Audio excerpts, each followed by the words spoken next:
এই গরমকালে বাচ্চারা কম খাচ্ছে এবং কম খাওয়ার জন্য বাবা মা রীতিমতো দুশ্চিন্তায় পড়ছেন।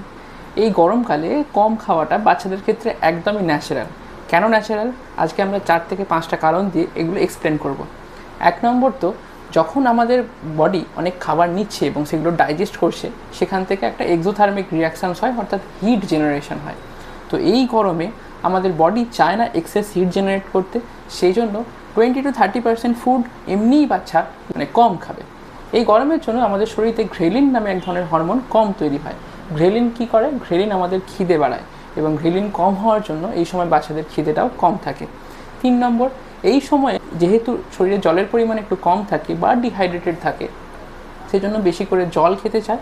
তাতে কি হয়, শক্ত খাবার খাওয়ার প্রবণতা একটু কমে যায়। 4 নম্বর, এই সময় গ্যাস্ট্রোইন্টেস্টিনাল মর্টিলিটিও কিন্তু প্রভাব পড়ে।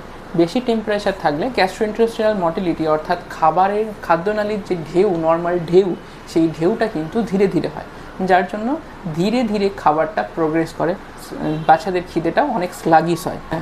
আর 5 নম্বর, এই হিটের জন্য যে ডিসকমফোর্ট হয়, ধরুন ঘুম ঠিকঠাক হচ্ছে না, র্যাশেস হচ্ছে, তার জন্য বাচ্চারা আরও একটু ইরিটেবল হয়ে থাকে, যেটার জন্য খিদে কম পায় বাচ্চাদের। তাহলে এখানে আমরা কি করব? 1 নম্বর, নো ফোর্স ফিডিং, অর্থাৎ জোর করে একদমই খাওয়াবেন না। 2 নম্বর, স্মল এবং ফ্রিকোয়েন্ট মিল, অর্থাৎ যতটুকু খেত তার 1/4 বা 1/3 করে দিন এবং সেটাই ভাগ ভাগ করে বারবার খেতে দিন। আচ্ছা, 3 নম্বর, সিপস অফ ফ্লুইড বারবার করে দিন 6 মাসের উপরের বাচ্চাকে এবং বারবার করে ব্রেস্ট ফিডিং করান 6 মাসের নিচের বাচ্চাকে।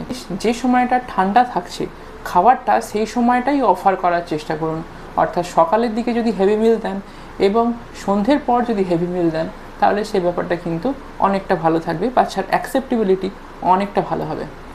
তো এইখানে যদি কখনো দেখেন যে বেশি বেশি ডিহাইড্রেটেড লাগছে বাচ্চাকে, ইউরিন একদমই করছে না, মোর দ্যান 8 আওয়ার্স ইউরিন করছে না, বা ডিহাইড্রেশনের যে সাইনগুলো আগে এক্সপ্লেন করেছি সেগুলোর মধ্যে কোনোটা পাওয়া যাচ্ছে, বাচ্চা লেথার্জিক হয়ে যাচ্ছে এবং বাচ্চা পারসিস্টেন্টলি ভমিটিং করে যাচ্ছে, অর্থাৎ বমি করে যাচ্ছে, তাহলে কিন্তু অবশ্যই ডক্টরের কাছে নিয়ে যেতে হবে।